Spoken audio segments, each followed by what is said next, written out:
We gotta take this guy out. I'm going into his side. Watch out.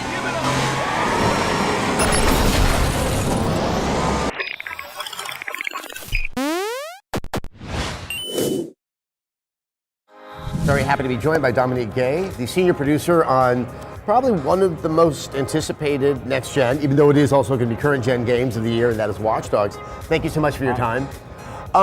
We saw a very impressive demo today.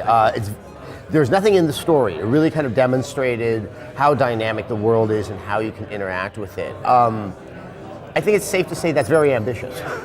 I mean, in terms of just building a world and a system where you can have that many ways of interacting with it and it all kind of holds together. I mean, how did you know that you could accomplish something like that? Well, I mean, we hoped we could. And like I said, we knew we had a lot of tech to build to support that. We knew we had to support a lot of dynamic events in our game world because we don't know what the player will do. We want him to be in the driver's seat and we don't want to force too much the objectives on him. We want him to give him the freedom in an open world to decide how he wants to play.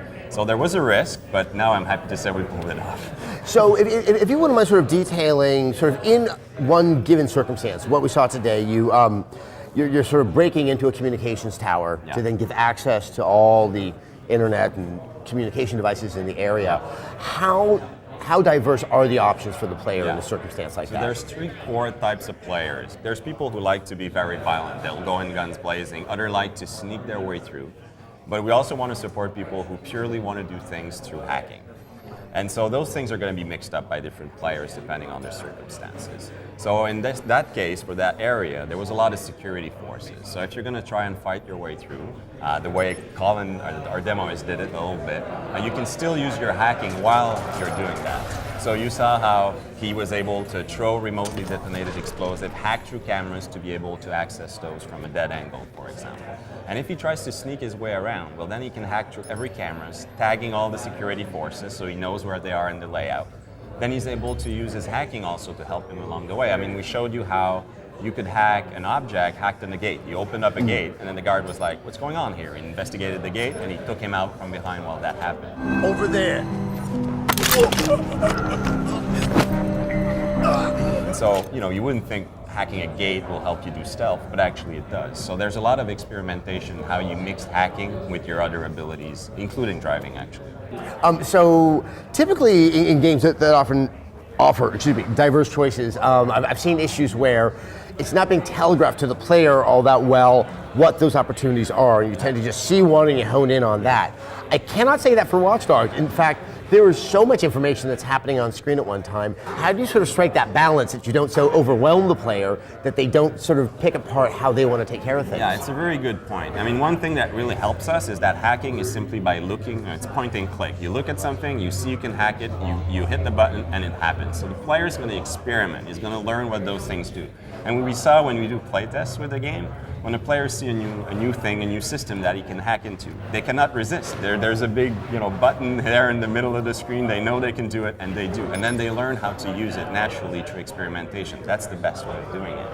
Aiden also has the ability to sort of slow down time. It looks like it's really designed to help you make a split-second decision because of the numerous opportunities that are at hand. You're absolutely what sort of regulates that power, for lack of a better word? So you're absolutely right. That's the reason this power exists. So we call it focused, and there's a meter for it. So it lasts a certain amount of time, and you can do it while you're driving, while you're in the environment with a gun, while you're just walking around. When you do, you're able to still shoot, to still hack into anything, and to still drive. So it's made so that you have a moment to think of your plan, look at the opportunities around you, and execute on it. So you could be shoot this guy, hack this thing, or you could be in a car and say, okay, I'll hack this, then I'll turn over there, and you can chain those events very naturally. So it's a moment there that gives all the opportunities in the environment for the player at that specific time.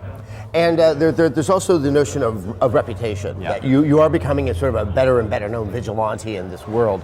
What does give you good or bad or I guess gray reputation in this world, and how does that benefit you as the game goes on? So it's the thing you would expect, right? For example, if you start crashing into people with a car, that's going to impact your reputation in a negative way. But if you help people, if you see some people who have problems, a woman getting mugged, and you help her, and you catch the criminal. So now the medias are going to start reporting about this man who saved a woman from being mugged. and people are going to start texting about it, talking about it on social media, and so that's going to be good for your legend within the city. Now, the reputation is not going to corner you into being the perfectly good guy or the perfectly bad guy. It's all about the gray area. It's in the middle there.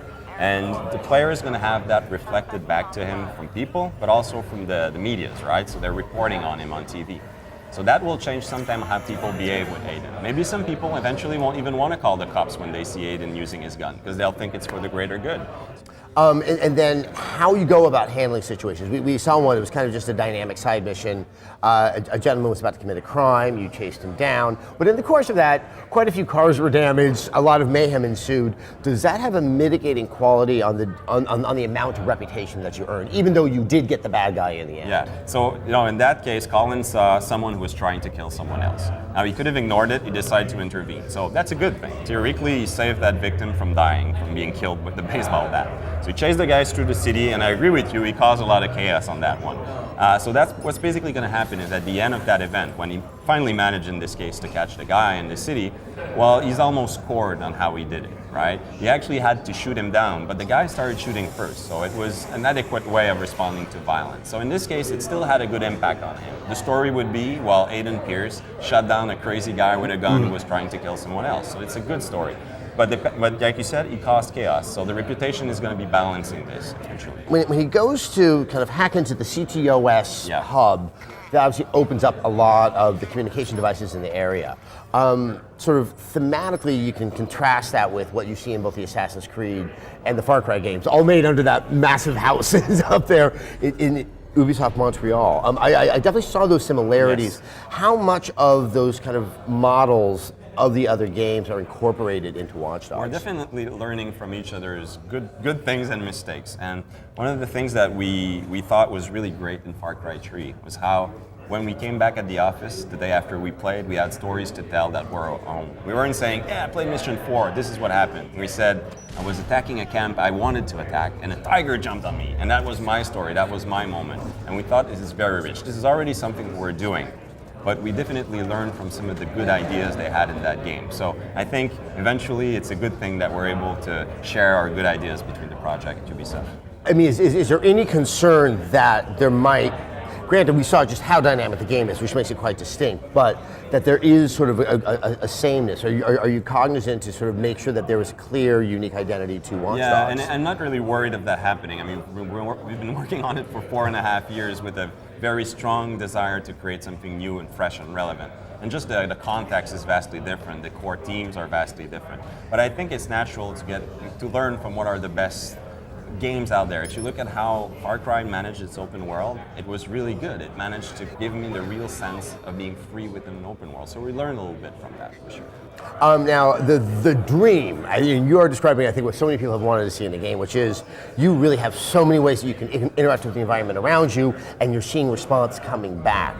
So much of that, though, is predicated on artificial intelligence. Yes. And obviously, sort of the generation of consoles and PCs that we have, there's some strong AI, but you start to see those patterns. I mean, it sounds like the crux of what's going to be accomplished on Watch Dogs may really live or die on really believable and independent thought coming from the characters. I mean, is that something you guys can accomplish? Yeah, and that's something that we were very aware of from the beginning. I mean, take just a car chase.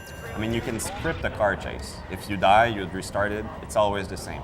But if you have the ability to hack into blockers that block a street, then you can't script a car chase, because what will the AI do? It will try to avoid this, it will take another route.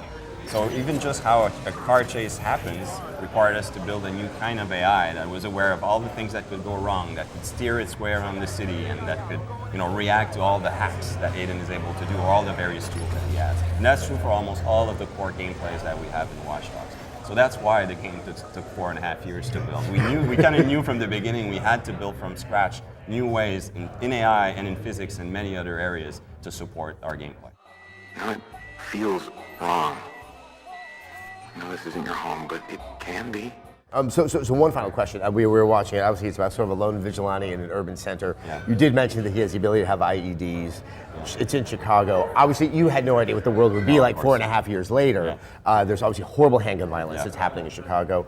Are you guys kind of cognizant of that? Is it causing you a concern that you might want to sort of reshape things just to be sensitive to things that are I happening? mean, we're sensitive to it in a sense, right? We're trying to make a game where players are free to make their own decisions, but fundamentally they play a vigilante, a guy who's out for the people, who makes decisions in order to impose some form of justice on the city. So that's his agenda ultimately.